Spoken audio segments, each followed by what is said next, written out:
디지털투데이 데일리 픽입니다.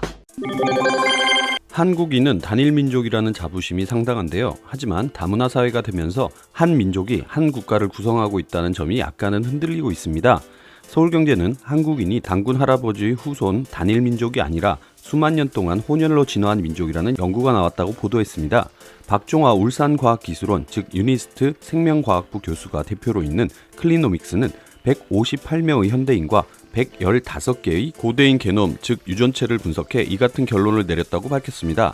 이 회사는 동북아 고대인 최초의 고래 게놈, 호랑이 게놈, 한국인 표준 게놈 사업 등에 참여하고 있는데요. 연구팀이 생정보학 기술로 현대인과 고대인의 게놈 273개를 슈퍼컴퓨터로 분석, 한국인은 수만 년 동안 동남아시아에서 여러 차례 올라온 사람들과 그 자손들의 복잡한 혼혈로 조사됐습니다.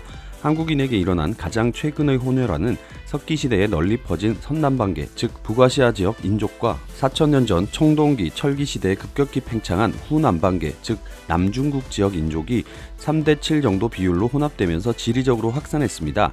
이 같은 주작은 중앙아시아 쪽에서 동쪽으로 대륙을 건너온 북반계와 남쪽에서 온 중국계 남반계가 혼합해 한국인이 형성됐다는 기존 학설에 이의를 제기하는 것입니다. 연구팀은 2017년에 8천년 전 신석기 동굴인 즉 선남반계와 현대의 베트남계 동남아인 즉 후남반계를 융합했을 때 한국인이 가장 잘 표현된다고 설명했습니다. 이번에는 추가로 4만 년에서 수천 년 전 동아시아와 동남아 고대인 게놈 데이터 115개를 분석, 선남반계 즉 북아시아 지역인과 후남반계 즉 남중국 지역인의 혼합이 수천 년 전부터 있었다는 점을 증명했습니다.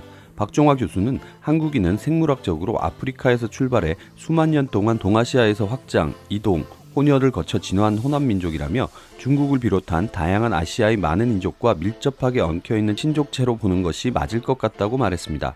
이번 연구는 옥스퍼드대 출판사 게놈 생물학과 진화 온라인판에 실렸습니다. 틱톡과 같은 동영상 앱은 누구나 짧은 동영상을 마음대로 찍고 간편하게 편집하는 기능으로 큰 인기를 끌고 있는데요. 지디넷 코리아는 코로나19가 세계를 휩쓴 올 상반기 중국 모바일 동영상 앱의 기세가 지난해 대비 더 강해졌다고 보도했습니다. 미국에서 또 다른 중국 동영상 앱이 돌풍을 일으키면서 세계 모바일 동영상 앱 시장 전쟁도 심화하고 있습니다.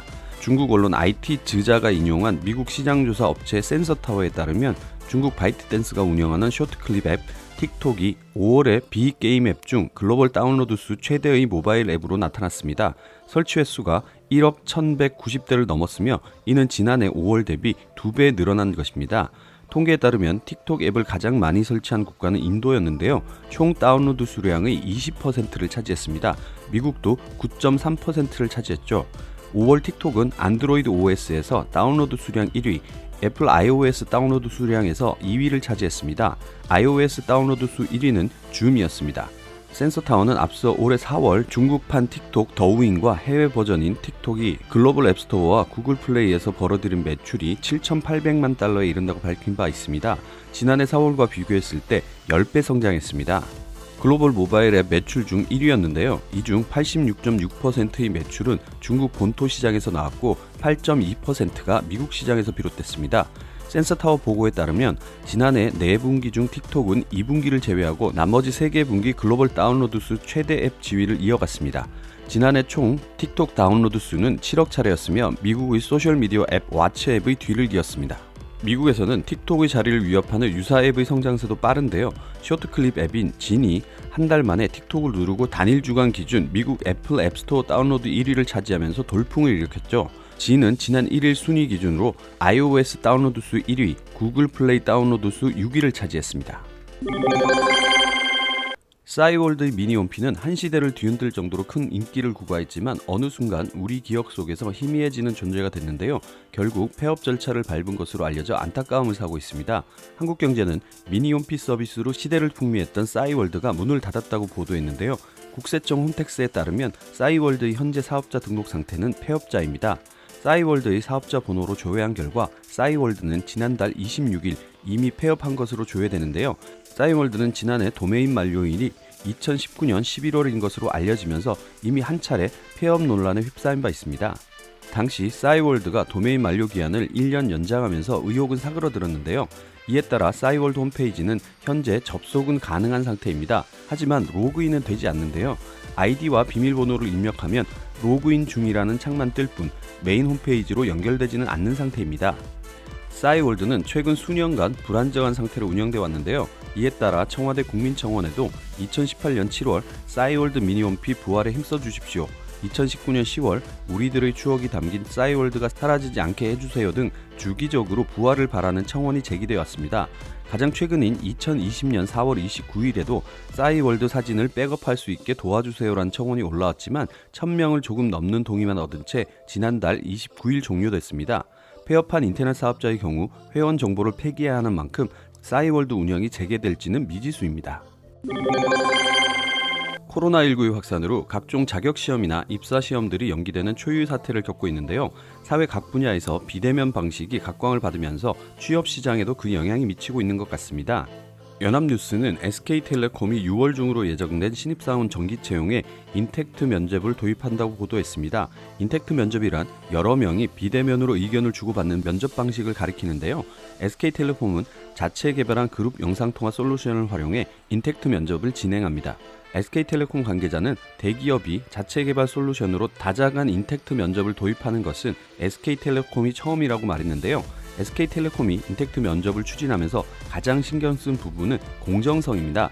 면접자들은 영상통화용 태블릿, 면접자료용 태블릿, 태블릿 거치대, 가이드북 등으로 구성된 인택트 면접 키트를 면접 일주일 전에 집으로 배송받게 됩니다. 모든 면접자가 같은 기기와 같은 접속 환경으로 면접에 참여할 수 있는데요.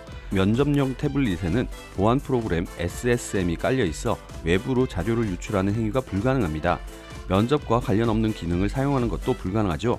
SK텔레콤 측은 다른 기업의 언택트 면접은 대부분 HD 화질로 1:1 질의응답을 진행하는 방식이라며 풀 HD 화질로 다자간 인택트 면접을 진행할 예정이므로 지원자들이 다양한 모습을 보여줄 수 있을 것이라고 설명했습니다.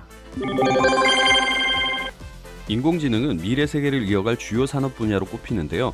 한국의 대기업들도 이 같은 상황에 적극적으로 대응하고 있는 모습입니다. 뉴스원은 인공지능 기술을 위한 국내 기업들 간의 연합 구도가 본격화되고 있다고 보도했습니다. 데이터의 질과 양이 성능과 직결되는 AI 기술 특성상 뭉쳐야 산다는 위기감이 불러온 AI 동맹인데요. KT와 LG전자, LGU+플러스 3사는 지난 3일 서울 종로구 KT 광화문 빌딩에서 빅데이터, 딥러닝 등 AI 원천 기술 확보를 목적으로 공동 연구와 협력을 추진하기 위한 업무 협약을 맺었습니다. 이로써 국내 IT 업계는 기존 SK텔레콤, 삼성전자, 카카오연합체와 KT, LG전자, LGU+의 AI 원팀 양강 경쟁 구도가 형성됐습니다. 국내 IT 기업들 간 AI 연합의 첫 발은 박정호 SK텔레콤 사장이 내딛었는데요. 박 사장은 지난 1월 미국 라스베이거스에서 개최된 국제가전박람회 2020에서 세계 최고 수준의 AI 기술력을 갖춘 구글, 아마존, 페이스북, 애플 등 글로벌 강자들은 공동 협력한다며 국내 기업들이 능력을 합치지 않으면 글로벌에 다 내주고 우리는 플레이어가 아닌 유저가 될 판이라며 국내 IT 기업들의 초협력을 제안했습니다. 이에 삼성전자와 카카오가 호응하며 3사 연합체는 AI 분야에서 협력을 이어오고 있는데요. KT도 대응에 나섰습니다. 구현모 KT 사장은 지난 2월 첫 공식 행보로 민간, 공공, 학계를 아우르는 인공지능 협업 프로젝트인 AI 원팀을 구성했습니다.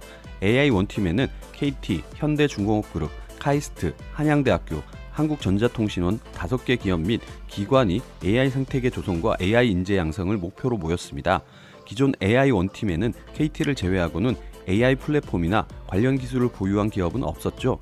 비교적 거시적인 목표나 사회공헌적인 활동에 초점이 맞춰져 있었고 구체적인 사업적 성과 창출이나 추가 데이터 확보 등은 쉽지 않은 상태였습니다.